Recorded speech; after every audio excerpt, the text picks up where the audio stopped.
야곱이 라반의 집에서 어떻게 20년을 살았는가 오늘 말씀 속에 보면은 그래서 한두 구절로 그렇죠? 예, 간략하게 요약이 되어 있습니다.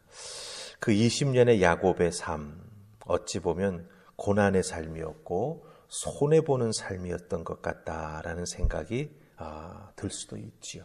왜? 제대로 품삯도 받지 못하고 그렇죠? 삶의 과정이 다른 사람 집을 위해서 그저 열심히 일해야만 하는 사위임에도 불구하고 꼭 모습은 일꾼 같았다. 이런 것들이 그 말씀의 행간 속에서 읽혀지기 때문입니다. 그렇기 때문에 그 20년이라고 하는 시간이 참 야곱에게는 무거운 시간이었겠다 하는 생각을 우리가 할 수 있습니다. 하지만 그 20년의 시간을 믿음의 눈으로 바라보면 그 20년의 시간은 야곱에게 있어서 단순히 어렵고 힘든 시간 혹은 외삼촌에게 속아가지고 그저 값싸게 자기의 노동력을 빼앗긴 그런 시간이 아니었다라고 하는 것을 우리가 오늘 말씀을 통해서 알 수 있습니다.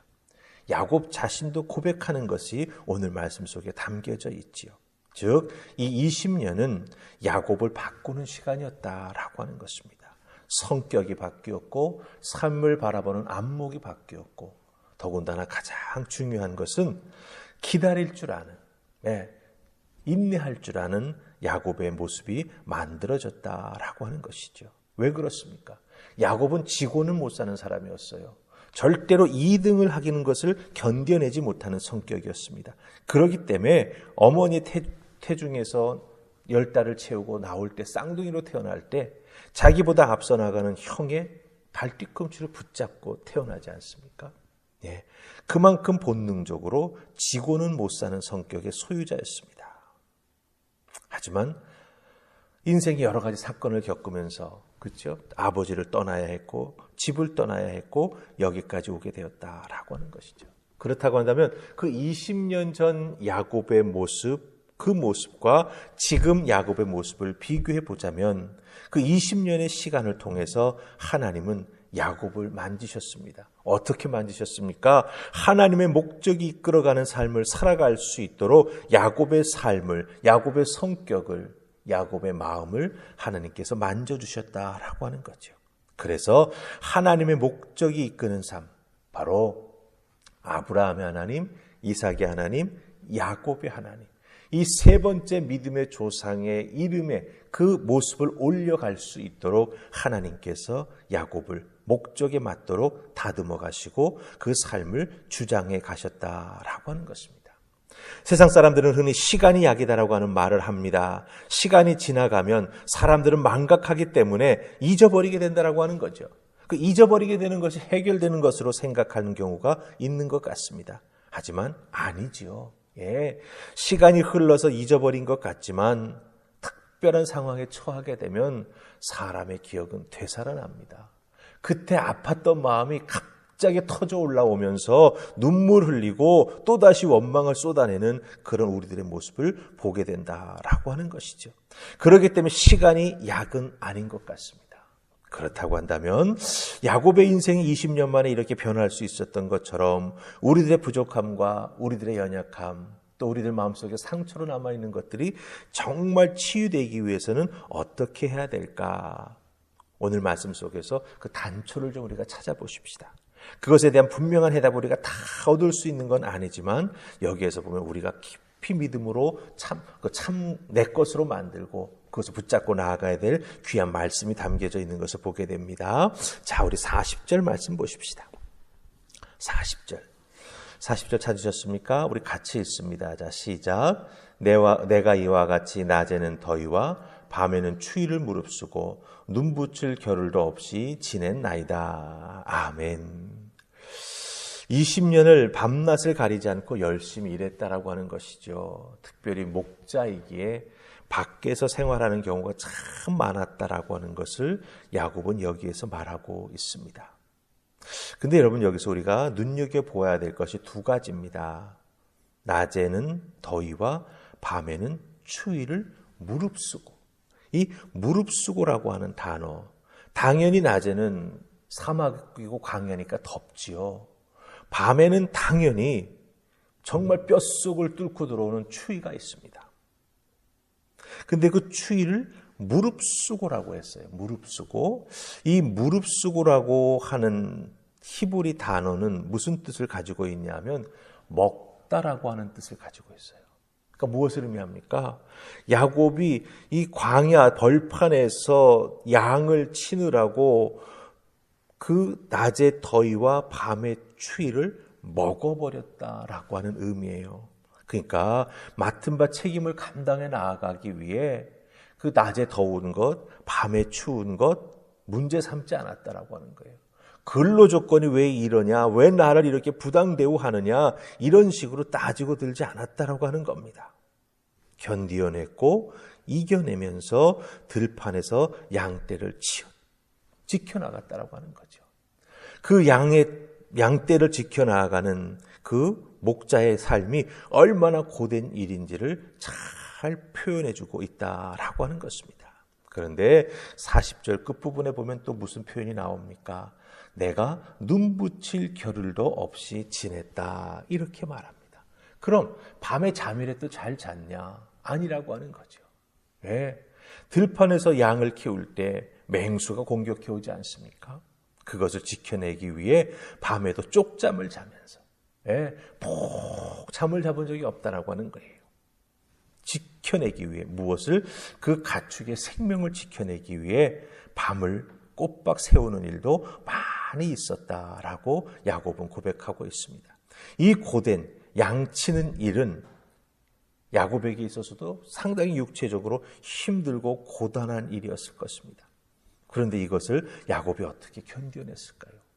그 성격 급한 사람이, 지고는 못 사는 사람이, 손해보고는 못 사는 사람이 어떻게 외삼촌 라반의 그런 부당한 자기를 대우하는 것들을 견뎌낼 수 있었을까요?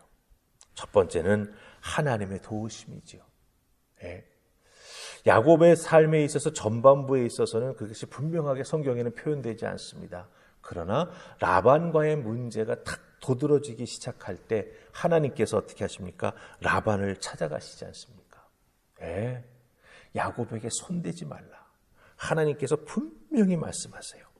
즉 하나님의 도우심, 하나님의 손이 야곱과 함께 해주셨다라고 하는 거죠. 야곱의 인생 20년 그냥 손해만 보고 사는 것이 아니라는 것이지요. 하나님의 도우심을 통해서 보이지 않는 곳에 하나님의 은혜와 하나님의 축복이 하루하루 차곡차곡 쌓이고 있었다라고 하는 것입니다. 아, 오늘도 잘 견뎌냈다. 오늘도 잘 참아냈다.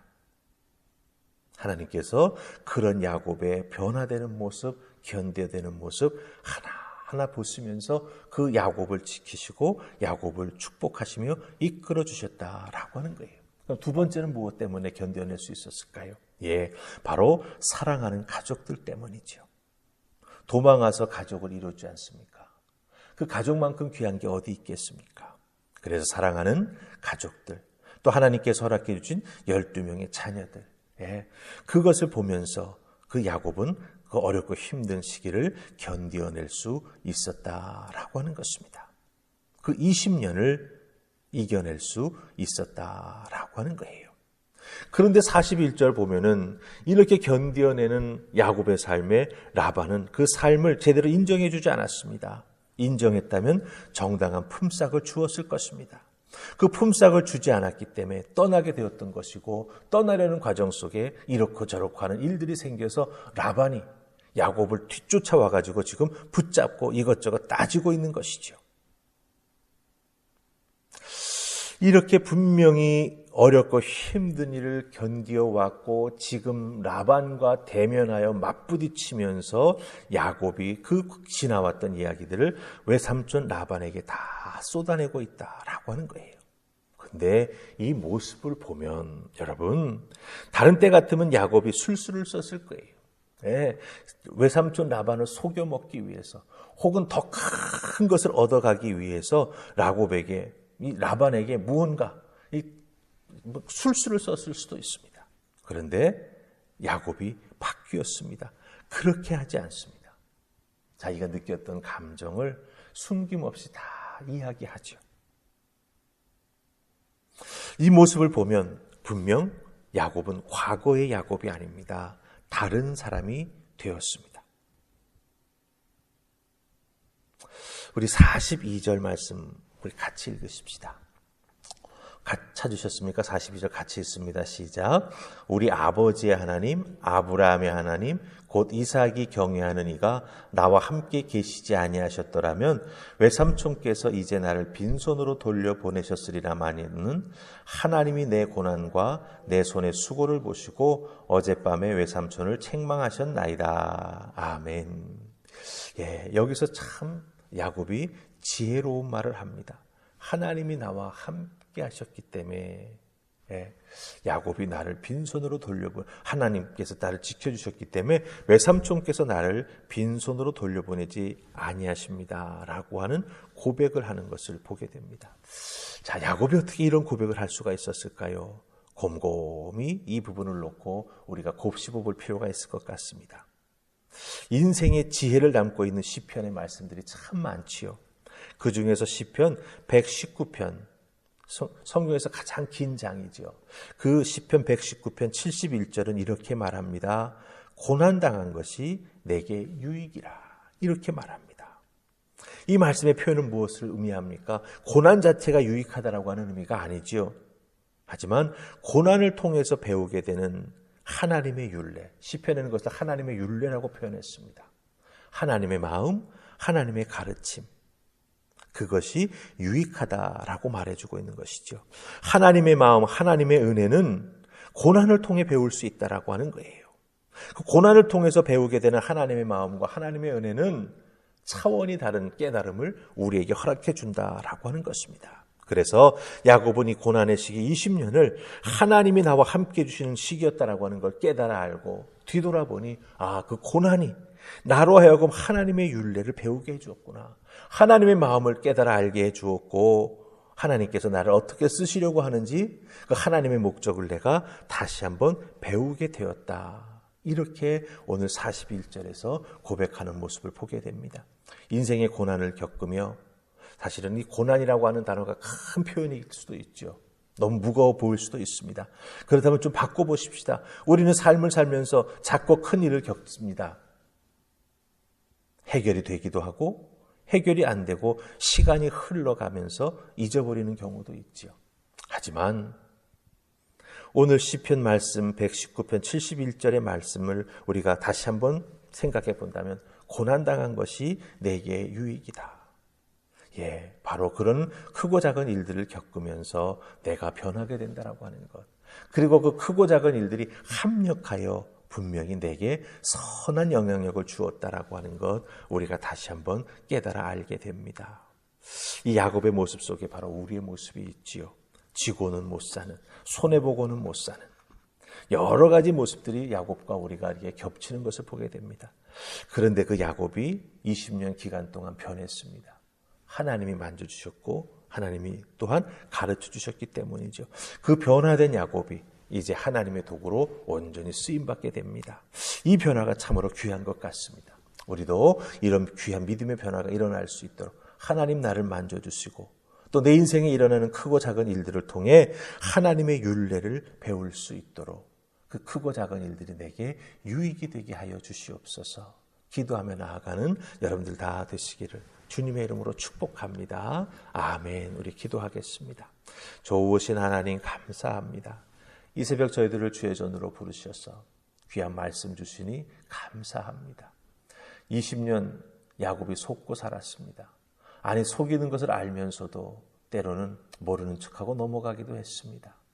그런 견디는 마음, 이겨내는 마음 하나님께서 야곱에게 주셨습니다. 그랬더니 그 모든 것이 유익이 되었고 야곱의 인생이 하나님의 장중에 붙잡혀 목적이 있는 삶으로 세워져 가는 것을 보게 됩니다. 우리들의 인생에도 크고 작은 일들을 겪습니다. 사람 때문에 눈물 흘리고 또한 마음에 상처받아 여러 가지로 어렵고 힘든 경험들을 하게 됩니다.